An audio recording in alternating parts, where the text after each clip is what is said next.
bagaimana cara kita menumbuhkan minat baca pada diri kita sendiri maupun pada lingkungan kita. Di sini saya akan berbagi sedikit mengenai 4 cara yang bisa atau mungkin dilakukan oleh Anda maupun saya untuk dapat menumbuhkan minat baca.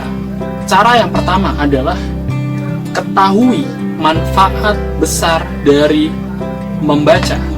Dengan begini, dengan kita mengetahui manfaat dari membaca buku tersebut, maka kita akan lebih rela menyisihkan waktu kita untuk membaca. Kita akan lebih penasaran terhadap isi dari bacaan tersebut. Yang kedua, alokasikan waktu khusus untuk membaca. Jika kita belum terbiasa membaca dengan waktu yang lama, maka saya menyarankan untuk setidaknya alokasikan 5 sampai dengan 10 menit untuk membaca buku.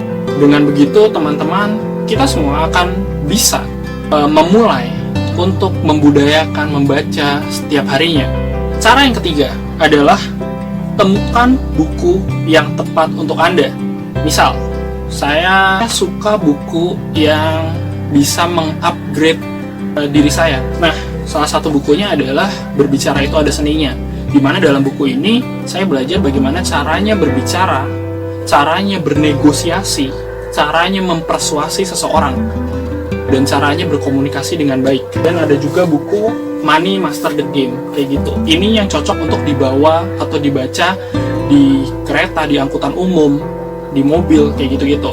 Nah, untuk buku yang cukup tebal seperti ini untuk dibaca di rumah saja kayak gitu, karena tidak cocok untuk dimasukkan ke dalam ransel dan dibaca di sembarang tempat, bisa dibilang kayak gitu. Jadi sesuaikanlah ukuran buku dan tempat atau waktu membacanya juga kayak gitu. Dan saya juga suka membaca buku-buku yang berbau astronomi. Misalnya di sini ada buku Relativitas Einstein.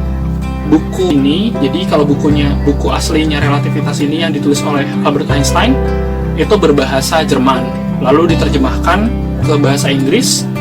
Dan ini adalah buku terjemahan dari terjemahan bahasa Inggrisnya. Dan ada juga buku ini. Saya beli buku ini, bukunya second kayak gitu, dan ini hardcover. Buku ini juga sama kayak gitu. Modelannya kayak buku yang sebelumnya. Bahwa buku ini saya suka dengan isinya, dengan kontennya kayak gitu, sehingga saya lebih rela untuk menghabiskan waktu saya untuk membaca buku ini. Nah, temukan buku yang tepat, isi kontennya, dan tempat membacanya, bisa dibilang kayak gitu, waktu membacanya. Dengan begitu, teman-teman bisa lebih enak, lebih enjoy membaca buku tersebut gitu. Dan yang terakhir, cara untuk menumbuhkan minat baca bagi diri sendiri maupun pada lingkungan adalah bergabung dengan komunitas membaca. Jadi Anda bisa mencari sebuah komunitas atau justru membuat sebuah komunitas membaca, mana di situ teman-teman bisa sharing buku-buku yang teman-teman inginkan, teman-teman minati, bisa dibilang kayak gitu, ke komunitas baca teman-teman. Misalnya komunitas baca novel, kalau teman-teman sukanya novel, intinya coba bergabung ke dalam sebuah komunitas membaca. Dengan 4 cara tersebut, itu bisa menjadi awal mula kita menumbuhkan minat baca. Pertanyaannya, apabila kita tidak bisa membeli sebuah buku atau kita tidak memiliki sebuah buku, lalu bagaimana cara kita memulai membaca?